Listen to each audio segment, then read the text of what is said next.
Се уште не може да се каже дека обезбедено двотретинско мнозинство за уставните измени, но кај дел од опозицијските пратеници постои прогресивна маса која е расположена за отварање на постапките во законодавниот дом, порача денеска премиерот Зоран Заев. Како што рече, парламентот денове ќе носи историски одлуки, а веќе и тој, но и пратениците од парламентарното мнозинство разговарале со дел од нивните колеги од опозицијата. Сепак ги отврли информациите дека се давале пари на пратеници за да го поддржат договорот.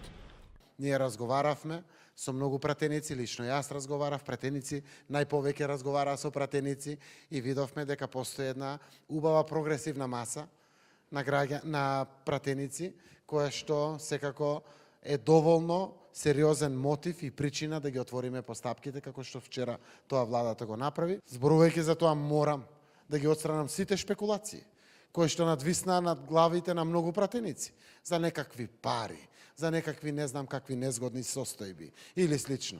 Реков уште од првиот момент, ова мора да оди во благопријатна атмосфера, во атмосфера на понесување на одговорност и одлучност за еднината на Македонија. Координаторот на пратеничката група на ВМРО ДПМН Драган Данев, пак во свое лично име за телевизија 24, рече од и досега никој со него од власта не разговарал, а уставните измени му се познати од она што досега во јавноста беше изнесено и од страна на владиниот портпарол, кој вчера по вонредната седница за уставните измени одржа и пресконференција. Сепак Данев не сакаше да говори во име на другите пратеници на опозицијата. Од партијата пак и денеска на пресконференција порачаа дека нивната пратеничка група е стабилна и дека ќе делува согласно волјата на граѓаните кои не дадоа поддршка на референдумот. Зоран Заев не доби мандат од граѓаните на избори да го избрише името Република Македонија, ниту граѓаните се согласија преку референдум да го поддржат капитулантскиот договор од Преспа со кој што се менува македонскиот идентитет. Непочитувањето на овој јасен став е силување на демократијата.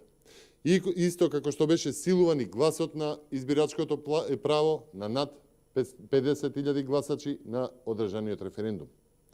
Од движењето Беса, односно од крилото на Касами, пак велат дека пратениците имаат матична партија и ако некој ги контактирал од власта, треба да кажат: до овој момент немаме информации дека владата контактирала некој од нашите пратеници, вели Аријанит Хоџа.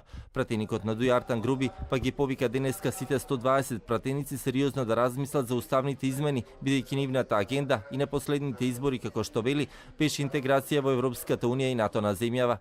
Затоа, без двоумење, сметаме дека сите тие 120 пратеници кои што го ветиле тоа на избори и биле мандатирани за да ја интегрираат Македонија во НАТО и ЕУ, ќе ги поддржат уставните амандмани, затоа што само на тој начин ќе се одблокира овој процес. Иницијативата за уставните измени веќе е влезена во собрание, а претседателот на собранието ја доставил до пратениците како материјал. Владата на воредна седница вчера ги усвои 4 амандмани кои се однесуваат на географската одредница северна која се додава до името Македонија, непроменување на границите, грижа за македонското малцинство во соседните земји и дијаспората, како интервенции во преамбулата.